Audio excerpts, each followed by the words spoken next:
Hey guys, it's Davey here, and it's currently day 152. I hope you guys had an amazing day, and I do hope you guys are doing better than yesterday. But today, I want to talk about the three things I wish I told myself when I was winning in life, when I had experienced some success. Now, life gets better. Life gets better when you start making something out of it. Then life suddenly stops because we know what to expect. We know what to expect our day to turn out to. And to find that same joy then means to relive life once again or to find that new high that makes life worth living again, that makes life more interesting again. But what exactly does it mean to relive life? That I haven't really quite figured it out because I never really got that far in life. I have won in the past, but I never won again. I won in the past, and then comes my downfall, and now here I am trying to win again. But there's something that life have taught me about winning at the age of 17. Although, yes, the way I had won is despised by the community is despised by the world. Of course, that is all illegal businesses, but the lesson you learn from something is just a life lesson. And what we tend to do with that is totally up to us.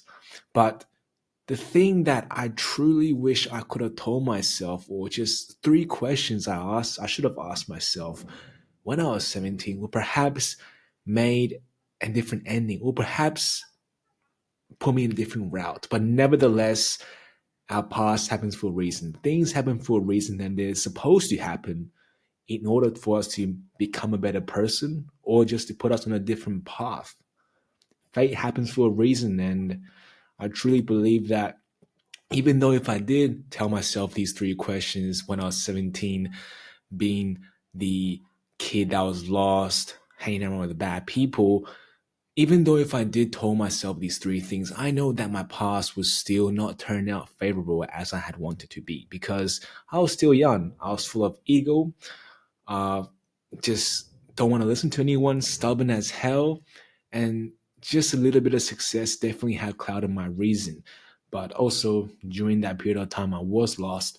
So even though if I did have the wisdom to tell myself these three things, I certainly will run into different troubles that I would not foreseen.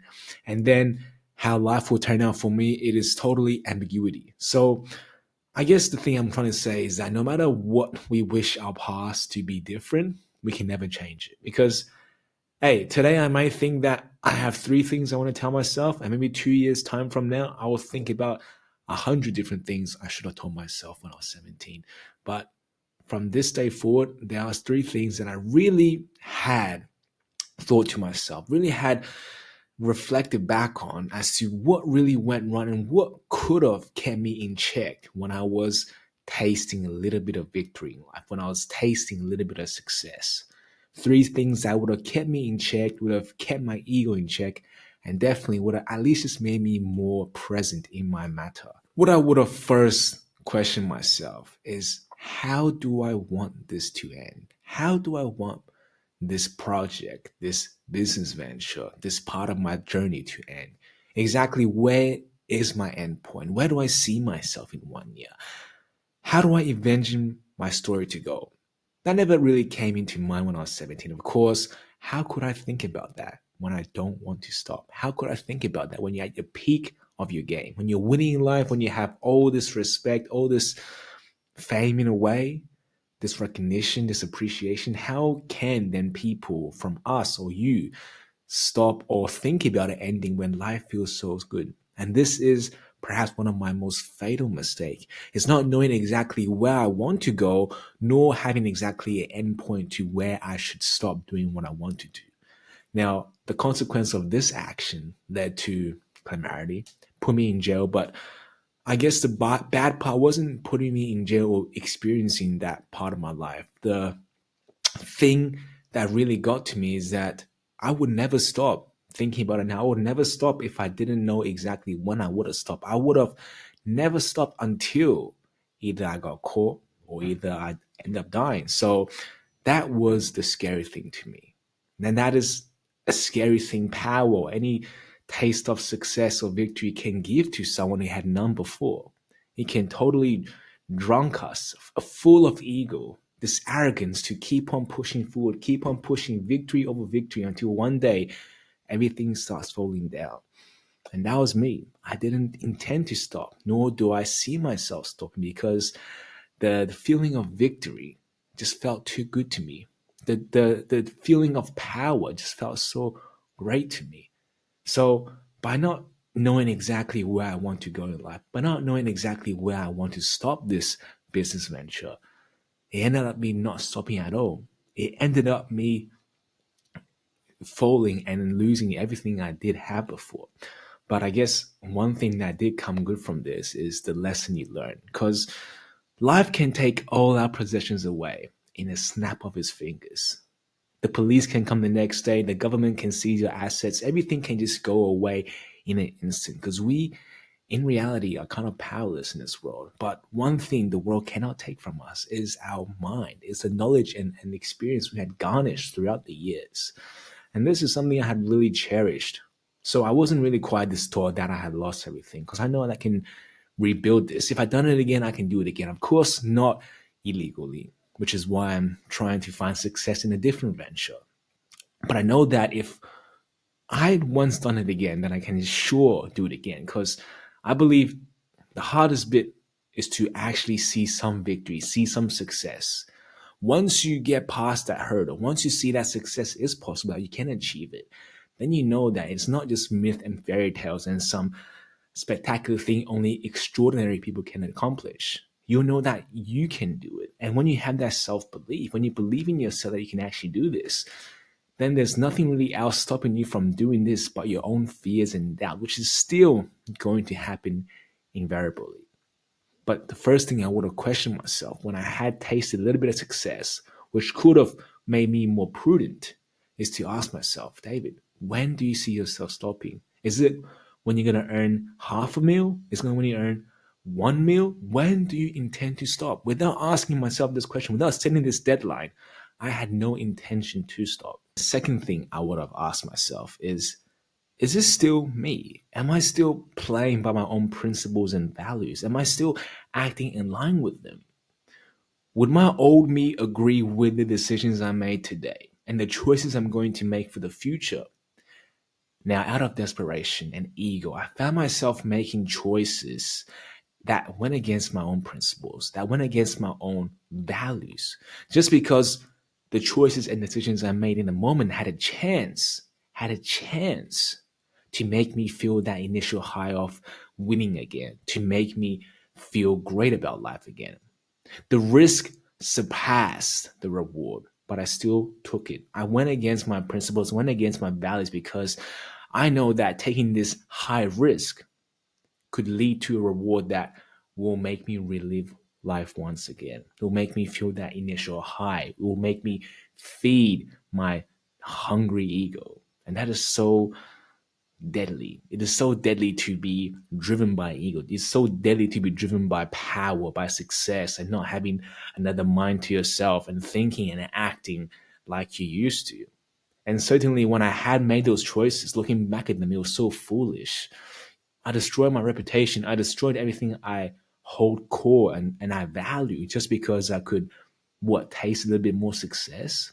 It is totally not worth it. But when you are hungry, when your ego is starving, you will do dumb things. You will do dumb things without even thinking twice. And quite honestly, I had made plenty of those choices before just because I thought I was the guy. I thought I was the guy, I was the shit, I couldn't be touched. And it led me to make really, really dumb choices, uncalculated risk, exponential risk, and I still took them and never got rewarded. And perhaps that was one reason towards my failure, is to not really be myself anymore, is to really go against and then act recklessly. Third thing I want to ask myself, the third thing I would have asked myself if I was still there is, what is this going to cost me?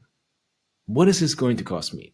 Because there comes a time when I thought I've had figured it all out. When I first tasted success, I still had some hesitancy, because there's still some time when you first win in life that you have to get comfortable. You have to kind of get familiar with that new character, that new identity. But once that's set, you expect nothing less. once you have a standard, you kind of don't regress. There's no point for you to look down. If you bag a very beautiful chick, there's no reason for you to look at a five or a four again, because your standards are this high, and that is mainly because your ego has fueled that. If you're lifting so much weight in the gym, if you're benching 100 kilos in the gym, there's no reason for you to go back down to 50 kgs, because your ego simply won't allow yourself to do that. Even if that means risking your form, even that means risking your injury, you'll still push what the standard you have set for yourself already. So when I had that victory, when I got comfortable with that victory, I thought I could let the fundamentals just slide. I thought I could let the simple rules just slide and then kind of create my own rules, kind of create my own ground and set my own laws, etc., in how I want to live life. And that is not overlooking things. And that is just going to cost me so much. But that is all because I simply thought to myself that I had it all. I understood all. And that simply wasn't the truth. I understood nothing. I was still learning, but just a little bit of success can be so deadly to us. To you, it may be different. To you, you may acknowledge success and not let success get over your head. To some people, you may acknowledge success and realize that I still have to be better. You still humble yourself to become better. And I guess this is the most valuable lesson I learned, is just to humble myself. It's just to realize that, look, David, when you do have success, when you do taste success again, just know that you ain't not there yet. You're still far from there.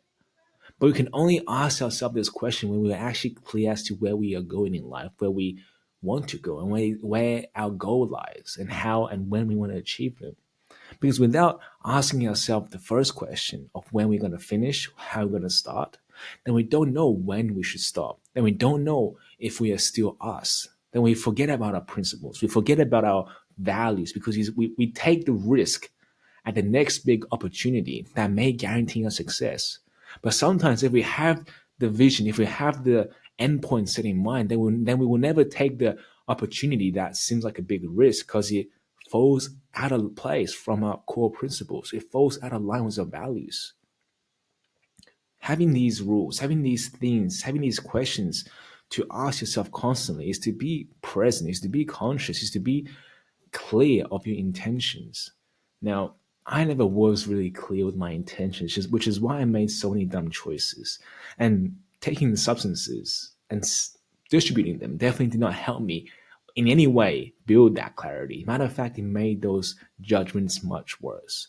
But one thing that had truly blinded me from foreseeing all these gray areas and red flags is to allow power to drive me, is to not have any control of my life nor emotions, but let my ego drive my action. Is to let my ego drive me into the life that I had no idea of where it will go. I simply did not know where my life would have went that way, which is why I fought to the end.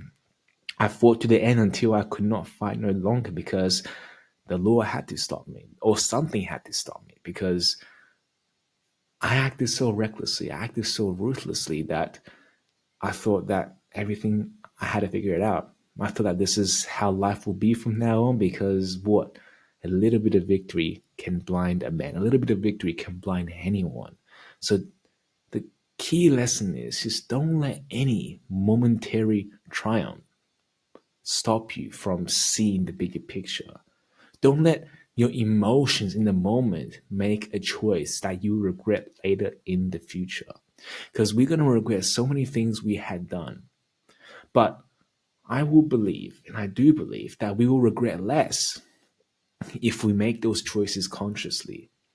If we just sit back in the moment of victory, let some day pass, let some week pass and go by, and then make another decision when we have that clarity. Because then we will actually know that maybe this is us. This is the choice we're making today is part of our values and principles. But if we go against that, if we go against the three questions I should have asked myself before, then we are destined to meet with many failures that we later will repent for. Of course, there will be many other things that we have not foreseen. There will be many other lessons that I have not yet learned. But just asking these three questions won't allow you to not give a shit about where you are going. It won't let you act recklessly.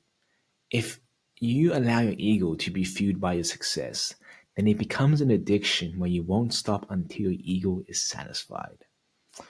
But this is all I got to share with you guys today. I hope you guys learned something from this. But if not, like always, I'll be here for you guys tomorrow. But until then, good night.